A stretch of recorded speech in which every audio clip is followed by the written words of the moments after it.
saisissez une parole pour laquelle je veux que tout le monde se lève pour la lecture de cette parole. La parole que je suis sur le point d'apporter aujourd'hui, je ne l'ai jamais apportée en Amérique.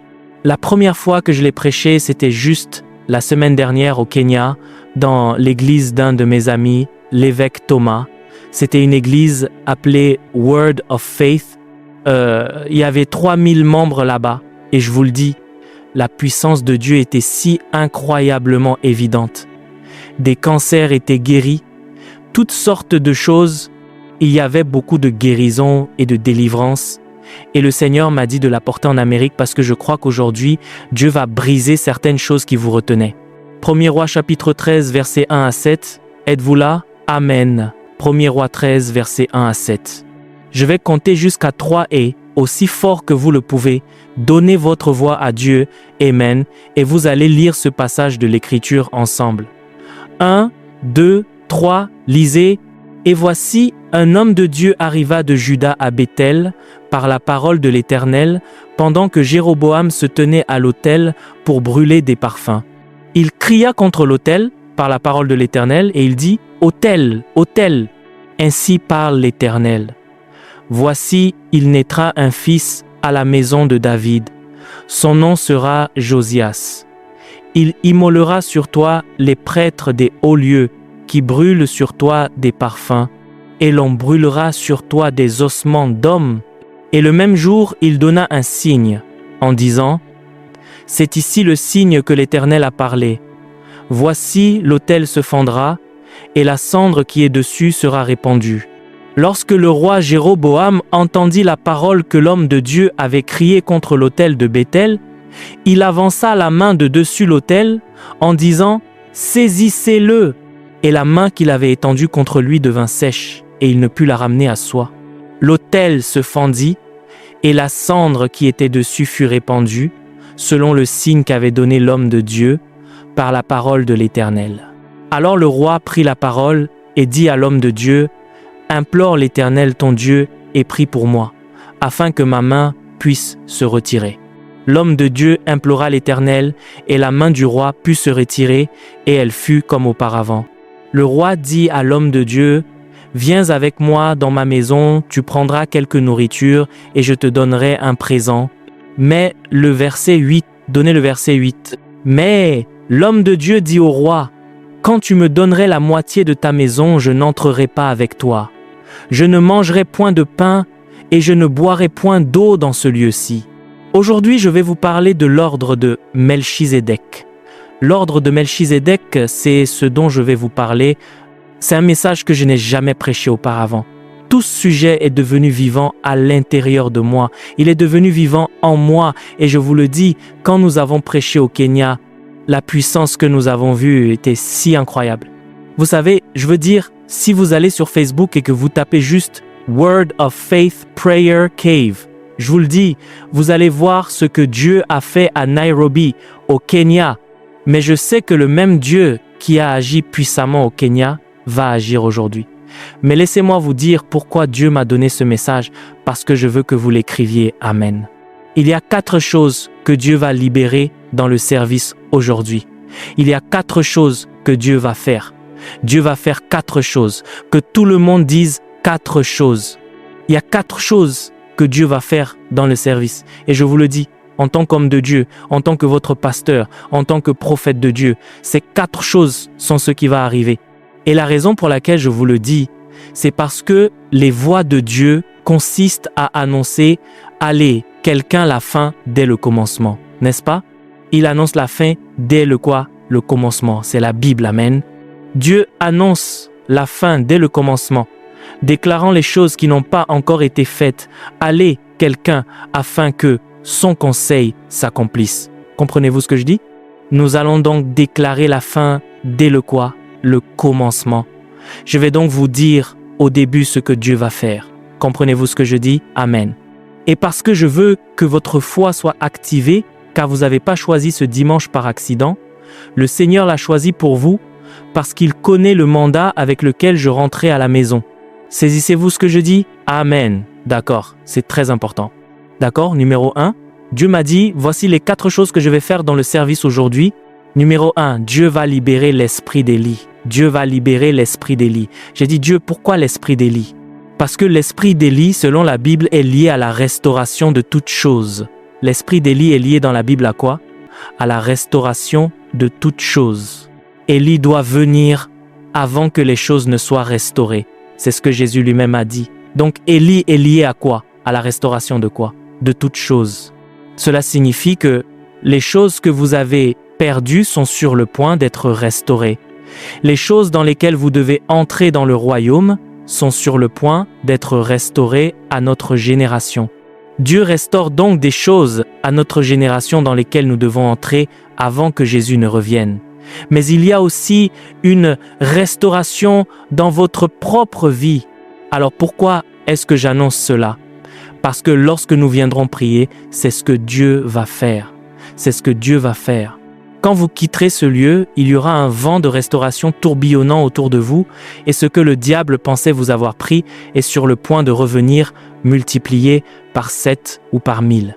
Je vous dis que ce que l'ennemi pensait avoir volé, Dieu est sur le point de vous le rendre parce que Dieu envoie l'esprit d'Élie, la restauration de toutes choses.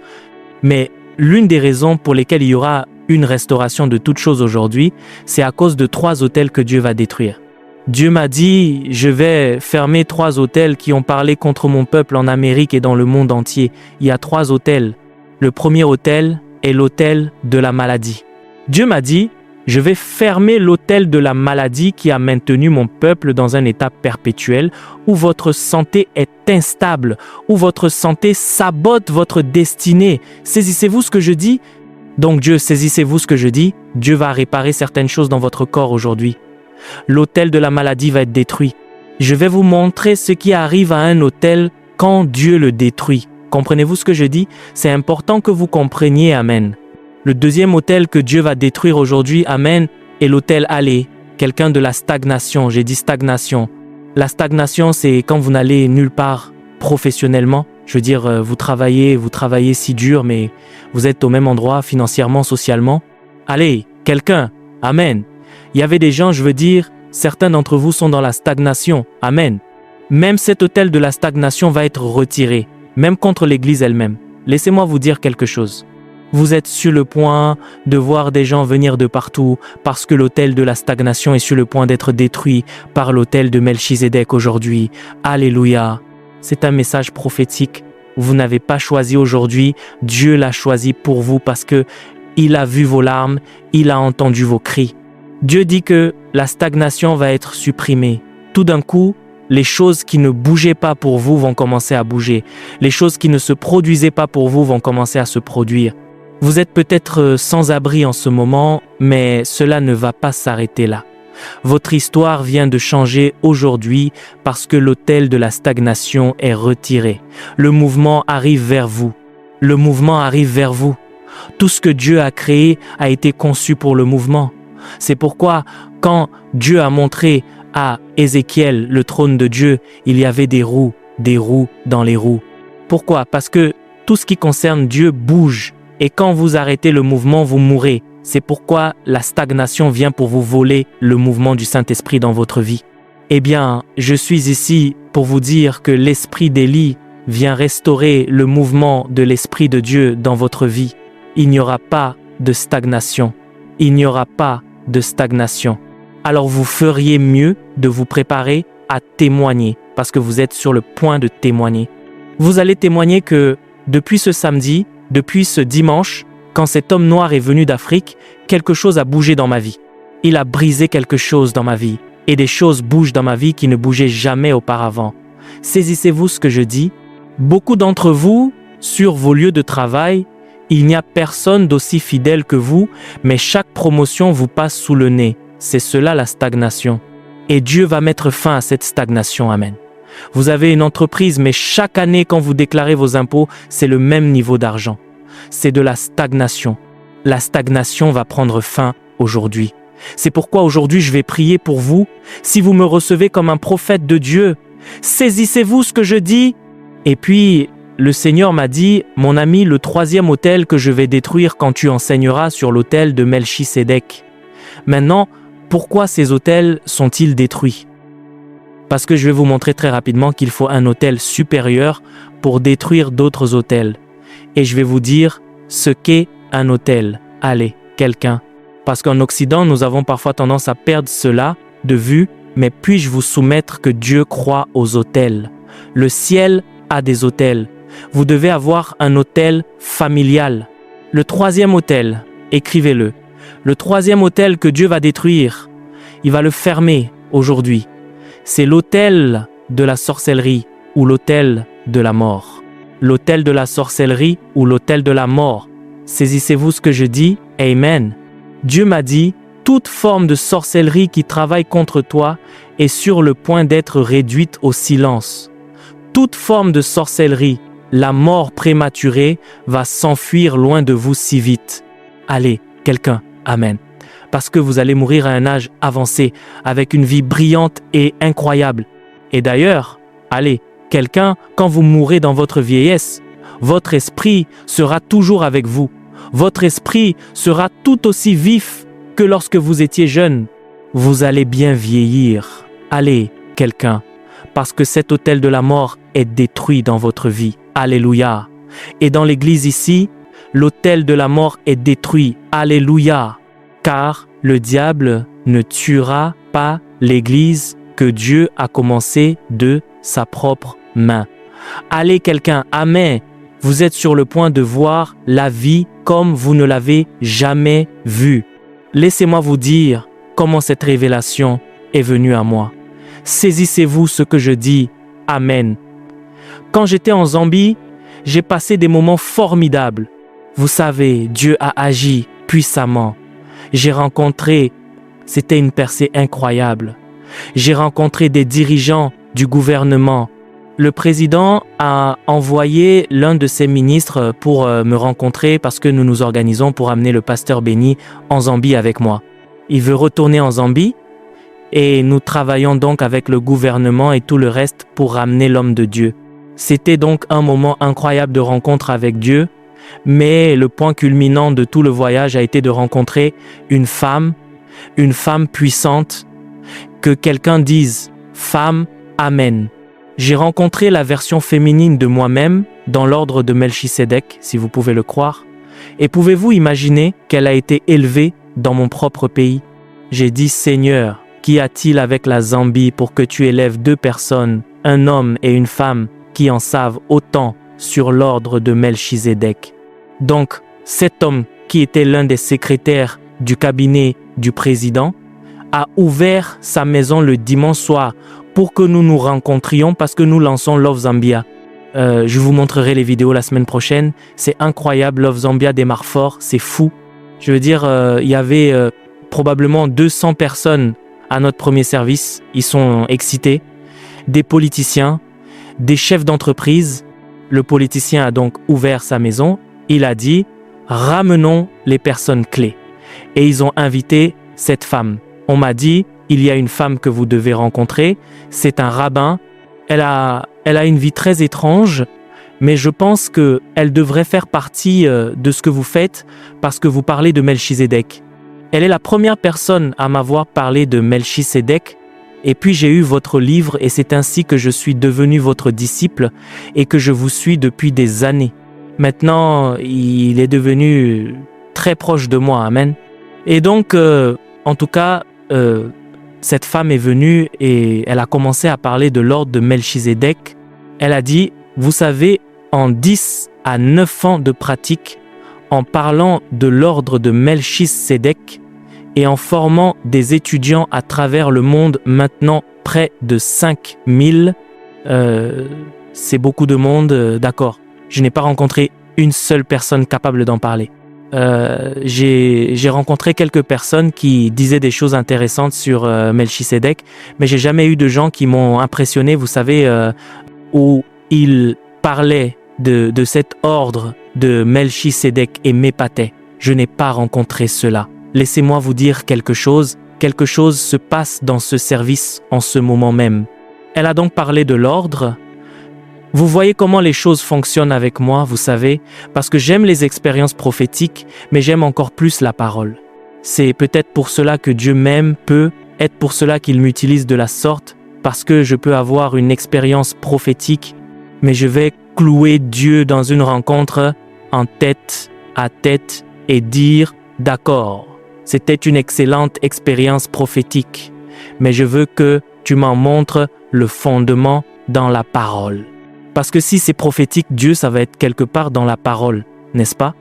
Donc cette femme parle de « J'ai demandé comment entre-t-on dans l'ordre de Melchizedek. » Elle dit « Jésus est venu et m'a emmené. » Elle a raconté comment le Seigneur est venu, l'a ravi en esprit et elle est allée dans différentes cours célestes et puis le Seigneur a dit « Je veux t'emmener à un autel. Je veux que tu vois, c'est l'autel le plus puissant de la planète. » Et elle a demandé au Seigneur « Qu'est-ce que c'est ?» Il a répondu « C'est mon autel, c'est l'autel de Melchizedek. » Et il a dit, et la tradition nous dit d'ailleurs, qu'Adam a été créé à partir de l'ordre de Melchizedek. Elle parle de cela et elle donne un niveau tel que mon esprit témoigne et mon esprit fait vrom, car, vous savez, je peux entendre que c'est Dieu, c'est Amen. Vous voyez, certaines personnes me racontent des expériences prophétiques et je prie parce que je réalise que ce n'est pas « Ah, vous savez, mon esprit est très… Je sais, quand il s'agit de l'ordre de Melchizedek, vous ne pouvez pas me mentir, je peux capter si c'est Dieu ou… Si vous êtes à côté, je peux le sentir. Vous voyez ce que je veux dire? Et elle était pile dessus, vous savez. Elle me donnait le côté mystique de l'ordre de Melchizedek parce que la façon dont elle y est entrée est différente.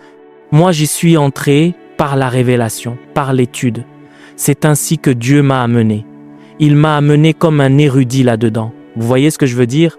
Parce que je crois que Dieu voulait un homme capable de prendre ce sujet et de le mettre dans un livre académique que tant de gens peuvent accepter, parce que parfois, si quelque chose est trop mystique, les gens ont tendance à dire « Oh, c'est fou !»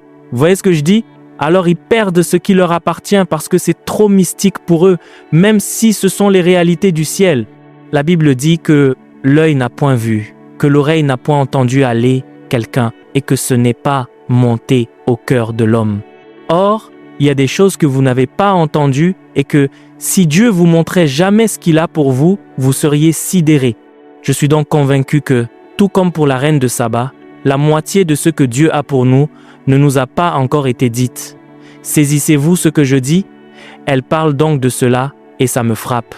Je rentre cette nuit-là et, vous savez, vraiment, donc je vais à l'hôtel cette nuit-là où je logeais et tout ce que je pouvais entendre, c'était une résonance dans mon esprit, l'ordre de Melchizedek. Juste, je veux dire, je ne pouvais pas. J'ai dit, Dieu, qu'essaies-tu de faire?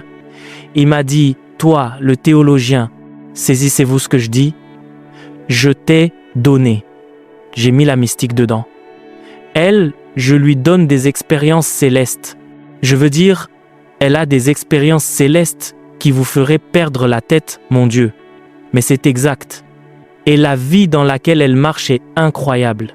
Vous voyez, vous pouvez parler de révélation, mais je veux voir ce qui en découle. Il y a de vrais miracles sur le terrain et le style de vie qu'elle mène est juste incroyable. Maintenant, regardez bien ceci. Regardez bien ceci. Je vais donc me coucher et je dis, Dieu, pourquoi je n'arrive pas à passer à autre chose? Pourquoi cela me revient-il sans cesse en tête? Il m'a dit, c'est parce que je veux que toi, l'érudit que tu es, tu trouves l'ordre de Melchizedek dans la Bible. Et je ne pouvais pas. Alors, il me l'a donné.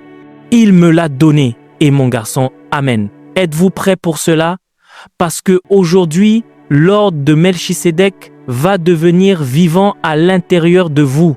Vous allez commencer à vivre à partir d'un autel très supérieur. Les sorciers que vous fuyez seront ceux qui vous fuiront. Vous aurez la même apparence, mais l'autel que vous portez aura changé. Mais laissez-moi vous parler un peu des autels avant d'entrer dans l'autel que je vais vous montrer. Êtes-vous avec moi jusqu'ici? Nous venons de lire un verset très puissant. Maintenant, si les autels n'étaient pas importants, dans l'esprit, Pourquoi Dieu susciterait-il un homme de Dieu dans la Bible dont la mission était adressée à un autel? Sa mission n'était même pas envers le roi qui se tenait sur l'autel. Remarquez que lorsque l'homme de Dieu vient, il ne s'adresse même pas au roi. Pourquoi? Écoutez-moi bien. Le roi, regardez ceci. Il y a beaucoup de choses à ce sujet qui sont très très puissantes. Des choses très puissantes que je veux vous enseigner sur l'autel. Vous devez comprendre. Amen. Saisissez-vous ce que je dis? Donc cet homme de Dieu a été appelé à aller de Juda à Béthel et son voyage s'est fait par la parole de l'Éternel. C'était quoi? Par la parole de l'Éternel. Pourquoi par la parole? Parce que vous ne pouvez pas démanteler un autel démoniaque par la puissance de la chair. Vous devez le faire par la parole de l'Éternel. Donc aujourd'hui, par la parole de l'Éternel, vous êtes sur le point d'être délivré des autels mentionnés aujourd'hui. Regardez bien ceci maintenant, amen. Par la parole de l'Éternel, il s'est tenu près de l'autel. C'était cela sa mission, s'adresser à un autel. Or, comprenez une chose, le diable est un imitateur, n'est-ce pas? Que quelqu'un dise imitateur. Il n'y a rien de mal à être un imitateur, à condition d'imiter le bon modèle, amen. Et le diable sait que si vous copiez Dieu, vous allez réussir. Saisissez-vous ce que je dis? C'est pourquoi vous trouvez un autel chez chaque homme que Dieu a jamais utilisé. Saisissez-vous ce que je dis? Il y a un autel avec Adam. Il y a un autel, parlez-moi, quelqu'un avec Caïn et Abel. Parlez-moi, quelqu'un, il y avait un autel avec Noé. Dès que Noé sort du déluge, quelle est la première chose qu'il fait? Il établit un autel. Pourquoi? Parce qu'un autel, allez, il y a un autel avec Abraham, il y a un autel avec Jacob, il y a un autel avec Isaac. Parlez-moi, il y a un autel avec... Oh, allez, quelqu'un. Jésus lui-même est mort sur un autel. Le calvaire est un autel, la Bible le dit. L'autel est si puissant que Jésus a dit, avant d'apporter un présent à l'autel, si tu te souviens que tu as de la haine contre ton frère, rentre chez toi et répare les choses. Ne touche pas à l'autel. Qu'est-ce que c'est que cette chose appelée l'autel? Et comment peut-elle changer votre vie en Amérique, en Afrique? Saisissez-vous ce que je dis? Oh, ne vous y trompez pas. Ce n'est pas parce que l'Amérique est si sophistiquée qu'elle n'est pas remplie d'autels. Que pensez-vous que les maçons construisent? Certains des endroits que vous pensez être des musées ne sont pas des musées. Ce sont des hôtels qui contrôlent la nation. Donc, cet hôtel, regardez bien, cet homme de Dieu est appelé à aller vers un hôtel et je vais vous expliquer ce qu'est un hôtel. Mais sa mission s'adresse à un hôtel. Saisissez-vous ce que je dis? Permettez-moi de vous donner quelques éléments sur un hôtel, si vous voulez les noter. Numéro 1. Un hôtel est un lieu où les esprits atterrissent. Un hôtel est le lieu où quoi? Les esprits atterrissent. En d'autres termes, combien d'avions peuvent atterrir en Arizona s'il n'y a pas d'aéroport? Donc, peu importe ce que les avions transportent, nous ne pouvons pas le recevoir parce que nous n'avons pas d'aéroport. Un hôtel est un aéroport pour les esprits, qu'ils soient divins ou démoniaques. Et il n'y a pas d'autre moyen, selon la conception de Dieu, pour que les esprits du monde invisible atterrissent dans votre vie, à moins qu'il n'y ait un hôtel. Un hôtel doit être là pour que les esprits atterrissent. Saisissez-vous ce que je dis? C'est donc un lieu où les esprits, atterrissent.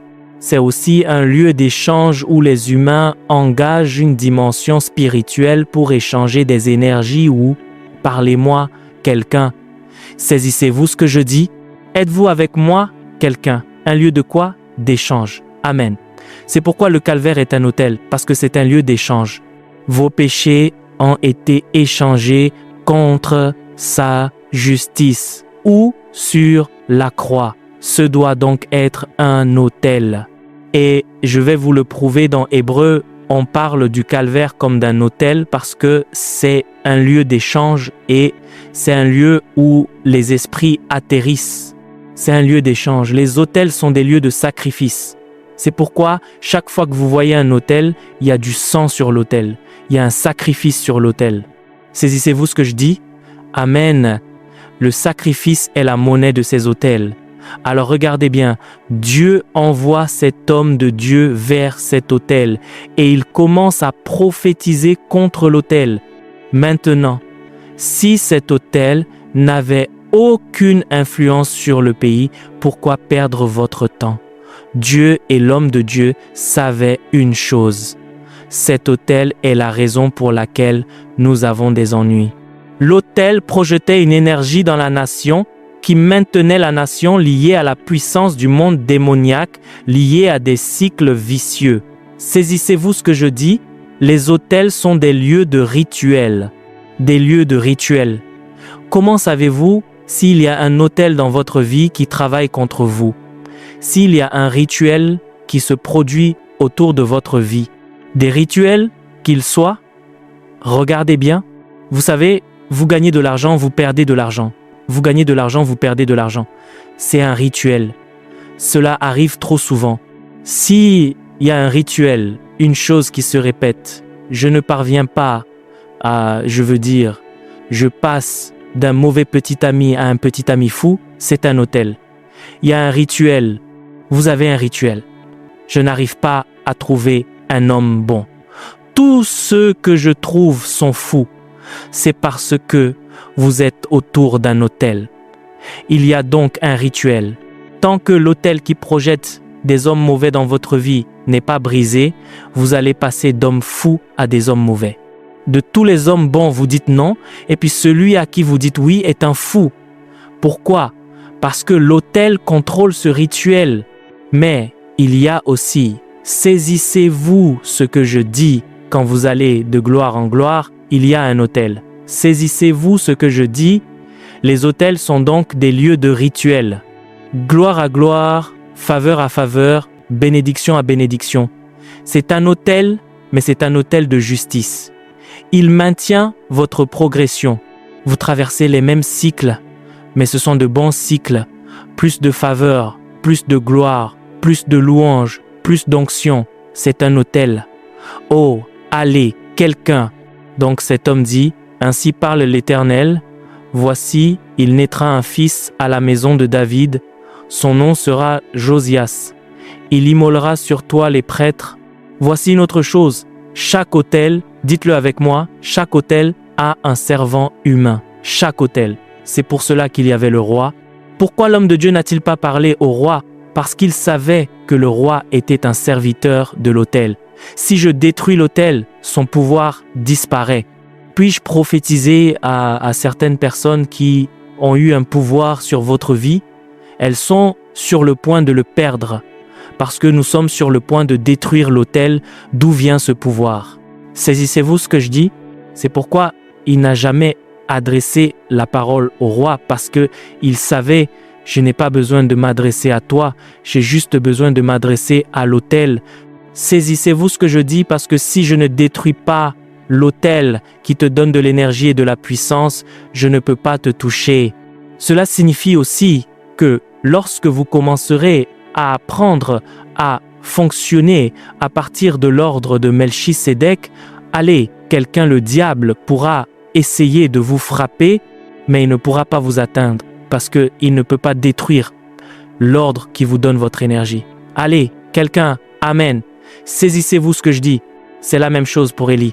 Pourquoi Élie ne pouvait-il pas être touché par les 450 prophètes? Comment pouvez-vous imaginer? Laissez-moi vous dire quelque chose. Pensez-y, si j'étais l'un des 450 prophètes, comment pourrais-je laisser un seul gars me couper la tête après l'avoir fait 450 fois? Parce qu'il devait faire la queue. Si je suis à la fin de la file, je vais me faire la malle. Allez, amen. Je m'en fiche, je vais garder ma tête. Comment 450 personnes peuvent-elles rester là et dire au suivant, au suivant? À quel moment vous dites-vous que ce n'est pas une bonne affaire? Tout le monde passe devant moi et personne ne revient. Je veux dire, on perd sa tête, on voit les têtes tomber. Je veux dire, si c'était un film, ce serait plus réel que Gladiator. C'est du sérieux multiplié par 1000. À quel moment dites-vous, tout le monde y passe et personne ne revient? À quel moment je me casse? Allez, quelqu'un, amen. Je cours d'ici comme Usain Bolt. J'y vais, je me moque de qui me voit, au moins je suis en vie. Pourquoi les 450 sont-ils restés là comme des idiots? Jusqu'à ce qu'un homme leur coupe la tête, l'ordre qui lui donnait le pouvoir de même penser a été détruit. C'est cela le ministère d'Élie. Allez, quelqu'un, écoutez-moi. Vous ne savez pas ce qui est sur le point de vous arriver. Vous êtes sur le point d'aller au travail différemment. Vous allez aller au travail lundi et ce qui fonctionnait contre vous auparavant ne fonctionnera plus simplement parce que vous vous êtes présenté. Alléluia, alléluia. Oh Dieu, regardez ceci. Chaque hôtel a un servant humain. Ce servant humain, Amen, est un prêtre de l'autel. Est-ce exact? Il est le prêtre de quoi? De l'autel. C'est à travers cette personne, je veux dire, que l'énergie, la puissance de cet autel est distribuée sur la terre et sur le peuple. Allez, quelqu'un, rappelez-vous que les autels ne sont pas une technologie démoniaque, ce sont des technologies spirituelles du royaume. Le diable est un imitateur parce qu'il sait comment il fonctionne. Saisissez-vous ce que je dis? Le diable possède. Lucifer connaissait les autels parce que l'autel de... allez, quelqu'un... l'autel de Melchisédek est un autel éternel. Donc le diable le connaissait avant sa chute. Il connaît donc le pouvoir des autels. Croyez-moi, si quelqu'un le sait, c'est bien le diable. Oh Dieu, aie pitié, aie pitié. Parlez-moi, quelqu'un. Dieu est sur le point de faire quelque chose. D'accord? Laissez-moi vous donner quelques éléments et ensuite je vais vous montrer l'autel. Combien veulent le voir? Je vais vous montrer où il se trouve. Quand vous le verrez dans la Bible, vous allez devenir fou, c'est puissant. Êtes-vous avec moi jusqu'ici? Alors regardez bien ceci. Il a prophétisé à l'autel. Il a prophétisé à l'autel, n'est-ce pas? Ce qui va lui arriver, n'est-ce pas? Il a dit, l'autel se fendra et la cendre qui est dessus sera répandue. L'autel va faire quoi? C'est un signe que le Seigneur, quoi, a prononcé. Sûrement, l'autel va se fendre. Oh, allez, quelqu'un, amen. Ce qui vous retenait est en train de se fendre aujourd'hui, bébé. Et regardez ceci. Et il arriva que, lorsque le roi Jéroboam entendit la parole de l'homme de Dieu qui criait contre l'autel à Béthel. D'ailleurs, amen. Chaque autel contrôle une région. L'autel à Béthel signifie que c'est l'autel qui contrôlait Béthel. C'est pourquoi on l'appelle l'autel à Béthel, parce que cet autel contrôlait Béthel. Alors Dieu a dit, si je dois sauver Béthel. Béthel signifie la maison de Dieu. Est-ce ici la maison de Dieu? Savez-vous que l'ennemi peut établir un autel qui contrôle la maison de Dieu? Vous aimez le Seigneur, mais vous n'allez nulle part. Vous aimez le Seigneur, vous ne pouvez pas vous marier. Vous aimez le Seigneur, allez, quelqu'un, votre argent ne va pas. Il est temps que cela s'arrête. L'autel tenait Béthel. Même si Béthel signifie la maison de Dieu, l'autel qui contrôlait la ville ne venait pas de Dieu. Donc, juste parce que vous êtes, juste parce que vous êtes Béthel, juste parce que vous êtes né de nouveau, vous êtes la maison du Seigneur, cela ne signifie pas que vous ne pouvez pas être affecté par un autel qui vient du monde démoniaque, surtout si vous ne savez pas comment activer le vôtre. Je prophétise aujourd'hui, Amen. Oh, je vous le dis, c'est votre meilleur dimanche, vous êtes venu au bon endroit. Je vous le dis, Dieu est sur le point de briser quelque chose ici, au nom de Jésus. Alléluia, alléluia. Maris et femme, si vous vous disputez tout le temps, lundi vous vous disputez, mardi vous vous disputez, 7 jours sur 7 vous vous disputez, puis le soir vous vous pardonnez, puis vous recommencez. Il y a un autel à cause du rituel. Partout où il y a un rituel, il y a un autel, car les autels aiment les rituels, ils contrôlent les rituels. Tout ce qui ressemble à cela sera brisé aujourd'hui. L'autel va se fendre aujourd'hui au nom de Jésus. Maintenant, laissez-moi vous donner une chose rapide ici. Êtes-vous avec moi jusqu'ici? Regardez ceci. Le roi Jéroboam a étendu sa main, dit la Bible, pour frapper l'homme de Dieu. Il a étendu sa main pour le frapper, il a étendu sa main depuis l'autel. Qu'a-t-il fait? Il a essayé de le frapper depuis l'autel, ce qui signifie qu'il puisait dans la puissance de l'autel. Le seul problème, c'est que l'autel avait été quoi? L'autel avait été neutralisé. Alors il est dit qu'il a retiré sa main de l'autel, ce qui signifie que l'énergie de ce qu'il était sur le point de relâcher contre lui venait de l'autel. Il a donc essayé de le frapper avec sa main et elle s'est figée. Elle s'est figée. Pourquoi? Parce que un autel supérieur était avec l'homme de Dieu. Cela a figé sa main. Laissez-moi vous dire quelque chose. Ce que le diable a fait contre vous va être figé aujourd'hui. Dieu fige, Dieu fige, Dieu fige les campagnes démoniaques contre vous et votre famille. J'ai dit que Dieu fige les campagnes démoniaques contre vous et votre famille. Dieu est sur le point de vous donner un répit. Il a été figé. Il dit « arrêtez-le ». Mais au lieu de cela, c'est le roi qui a été arrêté. Ensuite, sa main qu'il avait étendue vers lui s'est desséchée, de sorte qu'il ne pouvait plus la ramener à lui. L'autel s'est aussi fendu au même moment. Pourquoi? Parce qu'un autel supérieur détruisait cet autel. Saisissez-vous ce que je dis. Et la cendre s'est répandue selon la parole du Seigneur. Êtes-vous avec moi, quelqu'un? Alors le roi répondit et dit à l'homme de Dieu, « S'il te plaît, implore la faveur du Seigneur pour moi. Puis-je vous soumettre que des gens qui ne vous ont jamais demandé de prier pour eux vont vous demander de prier pour eux? Pourquoi? Parce que, allez, quelqu'un, amen. Des gens qui étaient méchants avec vous diront, « Peux-tu prier pour moi? Je traverse des trucs. » Et vous saurez que, oui, votre autel est brisé, c'est pour ça. Mais je vais prier pour vous. Amen. Allez quelqu'un, amen. Alléluia. Oh, allez quelqu'un. Jésus. D'accord. Donnez-moi très vite maintenant Hébreux chapitre 6. Maintenant, découvrons l'ordre de Melchisédek. L'ordre, avant d'aller à l'ordre de Melchisédek, regardons une autre chose. Que se passe-t-il dans la bataille des autels quand deux autels s'approchent l'un de l'autre? 1 Samuel, chapitre 5. Je vais juste le lire très vite, je ne prendrai pas trop de temps. Je vais laisser la Bible parler d'elle-même et ensuite, je finirai avec l'autel en vous montrant l'autel de Melchisédek dans l'Écriture. Maintenant, qui est Melchisédek?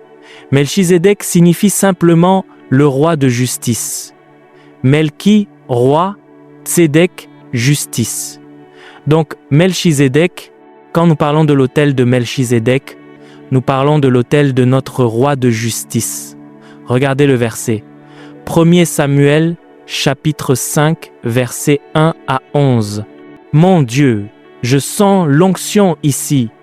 Je sens Dieu ici. Amen. Je sens l'esprit de celui qui brise les barrières dans la maison. Les Philistins prirent l'arche de Dieu. C'est exact. 1 Samuel, chapitre 5, à partir du verset 1, nous allons tout lire, mon Dieu, Jésus, jusqu'au verset 11. Je veux juste le lire pour que vous l'ayez dans l'enseignement. Les Philistins prirent l'arche de Dieu. Qu'est-ce que l'arche de Dieu? C'était un autel mobile. C'est là que la gloire de Dieu descendait dans le tabernacle. Saisissez-vous ce que je dis? C'est pourquoi, chaque fois que l'arche bougeait, Dieu bougeait parce que l'arche était l'autel mobile. Regardez bien ceci. Ils l'emmenèrent d'Ében, Ézer à Asdod. Après s'être emparés de l'arche de Dieu, les Philistins la firent entrer dans la maison de Dagon. Dagon. Donc, vous savez, si c'est la maison de Dagon, devinez ce qu'il y a devant l'image de Dagon. Un autel où il sacrifiait des enfants. Je veux dire, Dagon exigeait des sacrifices de sang. Saisissez-vous ce que je dis. Amen. Dagon aimait. Écoutez-moi bien. Cet esprit d'avortement est un esprit ancien. Ce n'est pas un nouvel esprit américain. Le Dagon ou l'esprit de Dagon, l'esprit de Moloch sont des démons anciens qui ont toujours exigé le sang des enfants. Toujours. C'est pas une question d'avortement, c'est une question d'un autel qui a besoin de sang pour être nourri. Et plus le sang est innocent, plus l'autel devient fort, à cause de ce qu'on appelle l'innocence du sang. C'est de cela qu'il s'agit. Saisissez-vous ce que je dis? Saisissez-vous maintenant. Regardez bien ceci. Regardez bien ceci maintenant. Ô Dieu, regardez ceci. Ils l'ont placé à côté de Dagon. Et quand les habitants d'Asdod se levèrent de bon matin, voici Dagon. Pouvez-vous imaginer cela? Dagon était tombé le visage contre terre.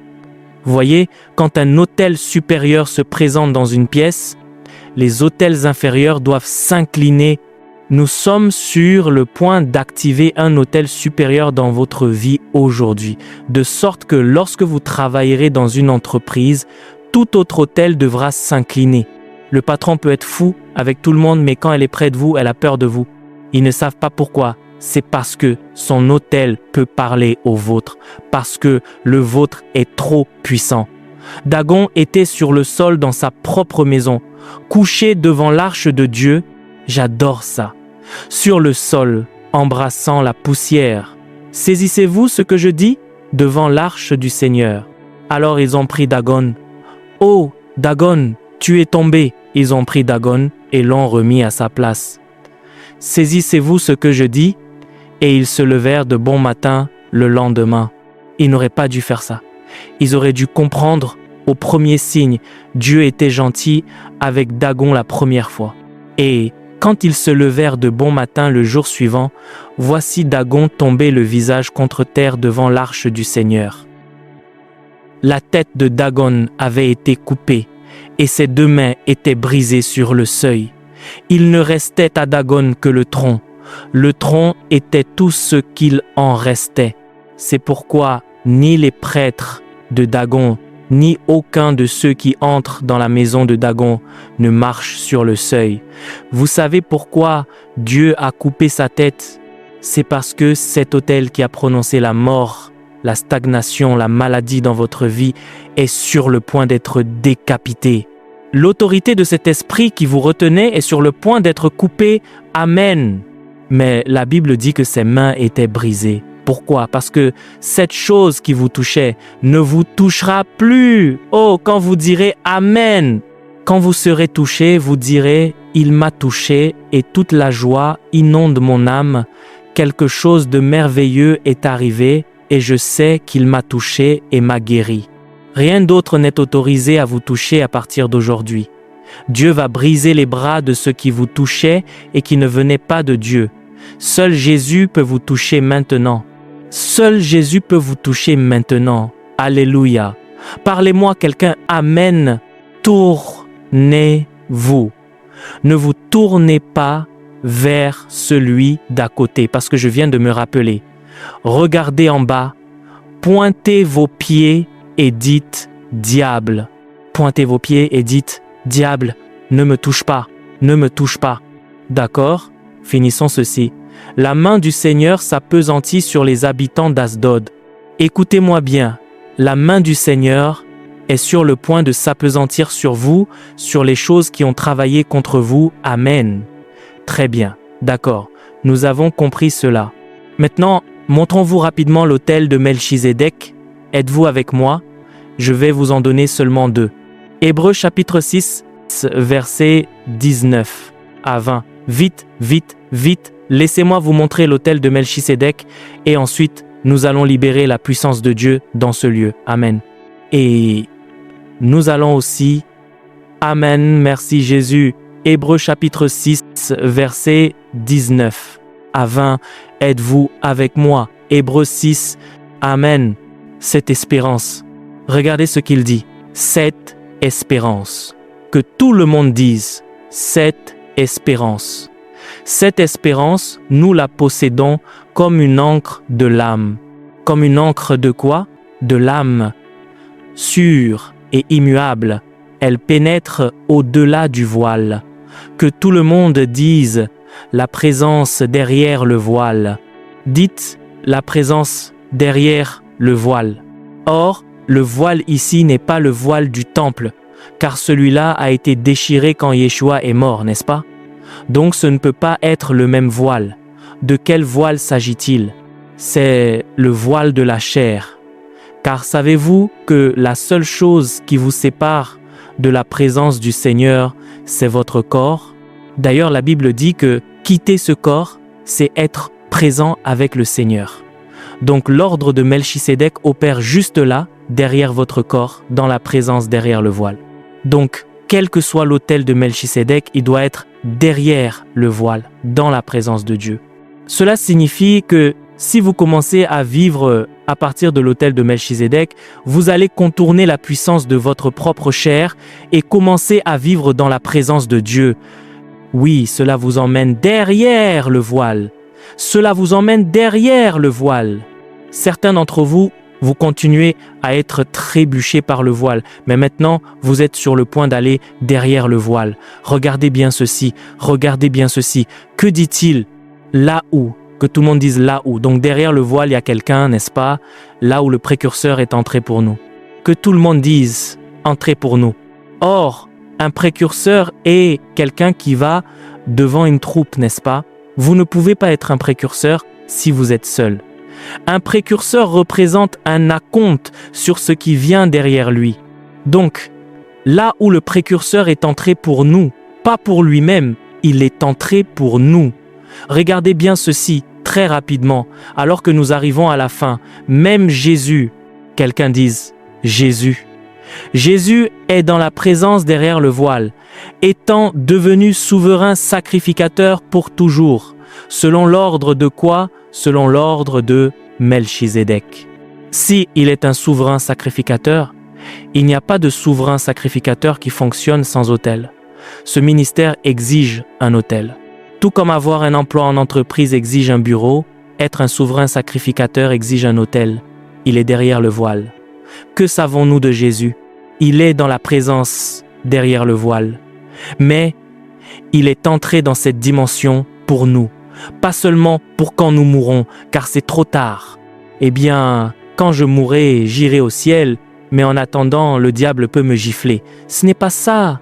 Quel serait l'avantage si le diable vous gifle jusqu'au jour de votre mort?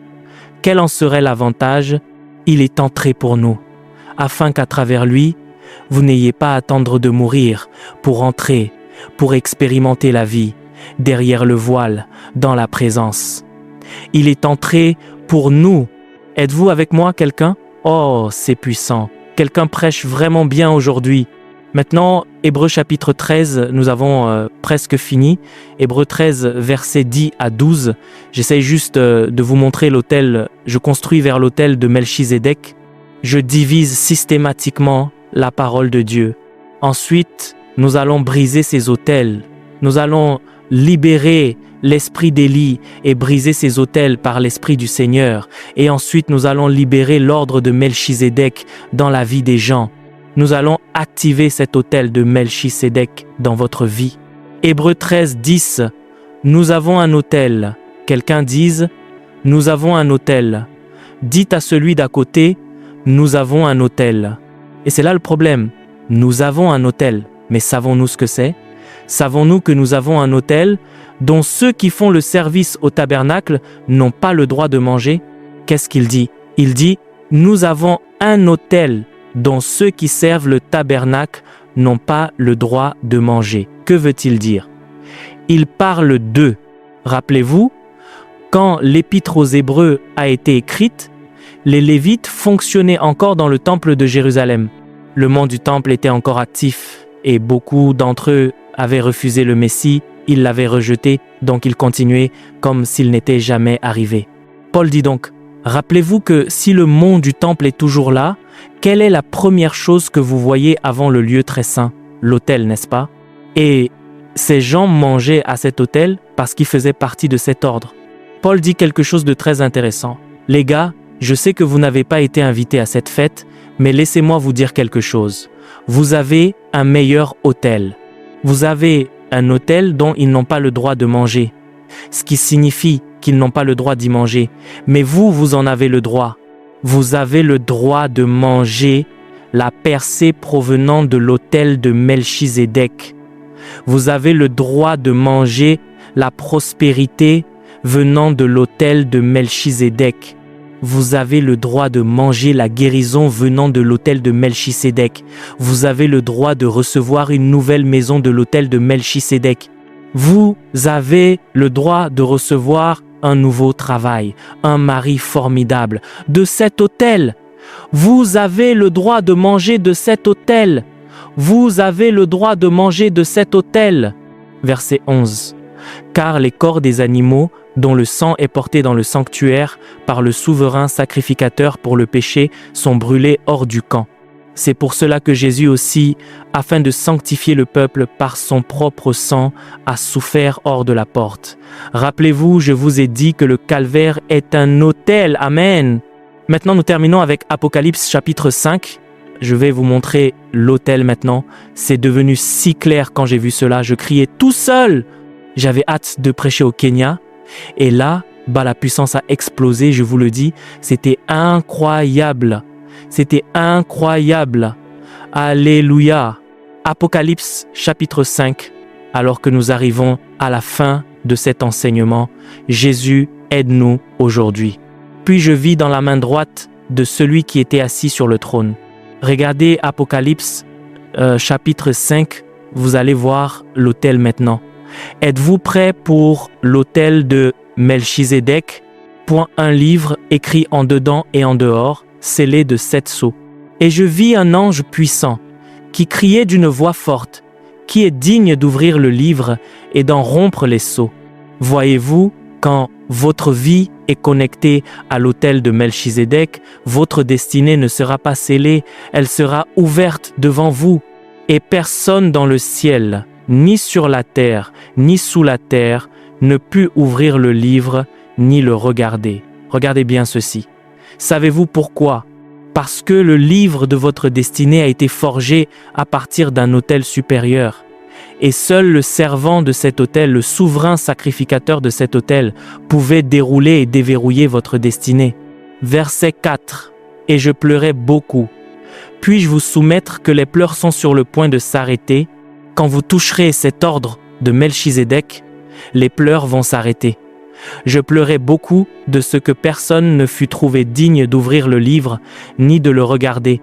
Et l'un des vieillards me dit, ne pleure point. Que quelqu'un dise, ne pleure point, dites à votre voisin, voisin, voisin, tes jours de pleurs sur tes problèmes finissent aujourd'hui, ne pleure point. Voici le lion. Que quelqu'un dise, voici le lion de la tribu de Juda, le rejeton de David, a vaincu pour ouvrir le livre et ses 7 sceaux. Dites, les 7 sceaux. Pourquoi ce chiffre 7 est-il important? Parce que le nom de Melchizedek est mentionné 7 fois dans la Bible. J'ai demandé, Dieu, pourquoi le nom de Melchizedek serait-il mentionné 7 fois dans toute la Bible? Parce que le 7 en hébreu est le chiffre de l'achèvement. C'est le chiffre de tout est fini. Allez, quelqu'un, voyez-vous, quand vous touchez l'ordre de Melchizedek, vous commencez à opérer à partir de ce qui est fini. Vous arrêtez de créer votre propre destinée. Vous découvrez votre destinée. Et vous commencez à opérer là où tout est accompli. Vous commencez à réaliser ma destinée et l'histoire de Dieu. Saisissez-vous ce que je dis? Regardez ceci, 7 sceaux. Et maintenant, regardez bien, nous sommes sur le point de voir cela. L'autel de Melchizedek. Allez, quelqu'un, et je vis au milieu du trône. Le voilà. Point, et je vis au milieu du trône et des 4 êtres vivants, et au milieu des vieillards, un agneau qui était là comme immolé. Il avait 7 cornes et 7 yeux, autorité complète, vision complète. J'ai vu un agneau immolé. Attendez 1 minute. Le vieillard n'a-t-il pas parlé du lion? Il n'y a pas de lion dans le ciel. Quand il a crié pour que quelqu'un ouvre les 7 sceaux, le vieillard n'a jamais rien dit sur l'agneau. Le vieillard n'a même pas mentionné l'agneau. Il a simplement dit « Ne pleure pas, car le lion de la tribu de Juda a vaincu. » Or, les mots créent des images. Si je dis « un lion », vous allez chercher quoi? Avec le cœur qui bat, parce que vous ne voulez pas être mangé, n'est-ce pas? Vous allez chercher parce que les mots créent des images, n'est-ce pas?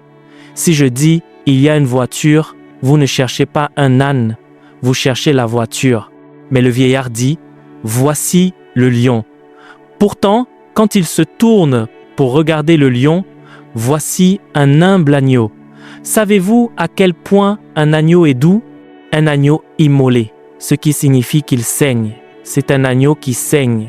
Partout où il y a du sang, c'est là que se trouve l'autel. partout où vous trouvez l'agneau et qu'il saigne, parce que les autels sont les lieux où les agneaux étaient sacrifiés. Et Dieu m'a dit, l'autel de Melchizedek est situé sur le trône du Père. Allez, quelqu'un, l'autel de Melchizedek est situé au milieu du trône, au milieu des vieillards, et l'agneau est là, déjà immolé. J'ai dit, Dieu, il regarde et il dit, l'agneau, mais le vieillard dit, le lion. Et Dieu a dit, l'agneau est le lion et le lion est l'agneau. Le lion est le visage du roi. L'agneau est le visage du souverain sacrificateur. Il a dit, l'ordre de Melchizedek, le lion est ton roi de justice, ton agneau est ton prêtre. C'est toujours par l'agneau que Jésus a apaisé la colère du Père, pas par le lion. C'est à travers l'agneau. Et Dieu m'a dit, tu trouves les deux visages de Melchizedek. Et il dit, l'autel de Melchizedek est intégré au trône de mon Père.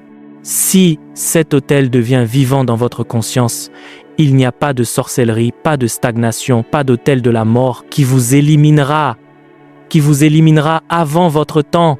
Il n'y a aucune condition que vous traversez qui durera éternellement. Parce que vous pouvez recevoir ce genre d'énergie provenant du trône et rester sans abri. Vous pouvez recevoir ce genre d'énergie provenant du trône et rester pauvre. Parce que cet autel va. C'est votre droit de manger de ce qui est dans cet autel. Je veux que vous leviez vos mains vers le Seigneur dès maintenant. Commencez simplement à remercier le Seigneur pour l'autel de Melchizedek dès maintenant. Je veux que vous remerciez simplement le Seigneur dès maintenant parce que merci Jésus. Père, nous te remercions. Allez, remerciez le Seigneur dès maintenant. Remerciez le Seigneur pour l'ordre de Melchizedek. Allez, que quelqu'un remercie le Seigneur parce que votre vie est sur le point de basculer dès maintenant. Remerciez Dieu que votre vie soit sur le point de basculer. Votre vie est sur le point de basculer au nom du Seigneur Jésus. Au nom du Seigneur Jésus. Au nom du Seigneur Jésus. Nous sommes sur le point d'écouter l'esprit d'Élie. Cathy, viens ici avec un chauffard. Nous allons sonner et enrôler l'esprit d'Élie. Nous allons enrôler l'esprit d'Élie sur le peuple du Seigneur, la restauration de toutes choses. J'active dans votre vie dès maintenant l'autel de Melchizedek, l'autel de votre roi de justice, au nom du Seigneur Jésus. Alléluia. Nous allons libérer l'esprit d'Élie, la restauration de toutes choses. Quand vous entendrez le son du chauffard, je veux que vous vous leviez et que vous tendiez simplement la main vers les cieux pour l'attirer vers vous, parce que l'esprit d'Élie est libéré dans la maison. Quand vous entendez le son du chauffard, personne ne doit rester assis. Vous devez vous lever et vous en saisir. Vous devez vous lever et vous en saisir et donner à Dieu la louange qu'il mérite. Parce que je vous le dis, il y a sur le point d'y avoir une restauration de toutes choses. Il y a sur le point d'y avoir une restauration de toutes choses. Il y a sur le point d'y avoir une restauration de toutes choses au nom du Seigneur Jésus. Il y a sur le point d'y avoir une restauration de toutes choses. Alléluia. Gloire à Dieu. Gloire à Dieu. Gloire à Dieu. Alléluia. Êtes-vous prêts? Merci Jésus. Père, je te remercie. Père, je déclare en tant que ton prophète que lorsque le chauffard sonnera, lorsque la corne de bélier sonnera, puisses-tu libérer l'esprit d'Élie. Puisses-tu libérer l'esprit d'Élie sur chaque homme, femme et enfant, qu'ils le comprennent ou non. Dieu, tu sais que c'est bon pour eux, mais tu es sur le point de restaurer ce que les sauterelles ont mangé, ce que les vers, ce que le diable a pris, ce que l'énergie a pris, les ressources dont il les a dépouillées. Tu es sur le point de restaurer. Tu es sur le point de restaurer. Tu es sur le point de le libérer. Tu es sur le point de ramener leur énergie. Tu es sur le point de restaurer leur santé. Tu es sur le point de restaurer, Dieu, ce que l'ennemi pensait leur avoir pris au nom de Jésus-Christ. Ceux qui ont perdu leurs enfants, tu es sur le point de les restaurer à leurs enfants au nom du Seigneur Jésus-Christ. Je te remercie, Père, car tu as dit qu'Élie doit restaurer toutes choses. Je te remercie, Dieu vivant, dès maintenant, au nom de Jésus. Je te remercie, alors que la corne de bélier sonne, l'esprit d'Élie doit être dans la maison. On y va. Merci Père. Allez, que quelqu'un pousse un cri vers Dieu pour la restauration de toutes choses, pour la restauration de toutes choses au nom du Seigneur Jésus, au nom du Seigneur Jésus. Maintenant, tenez la main de quelqu'un à côté de vous dès maintenant. Tenez quelqu'un. Je vais commencer à briser certains autels.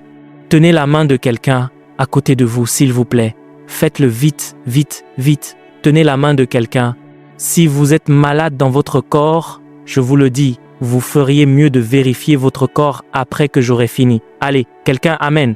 Dieu est sur le point de guérir votre corps dès maintenant au nom de Jésus. Père Céleste, je me tiens à partir de l'autel de Melchisédek.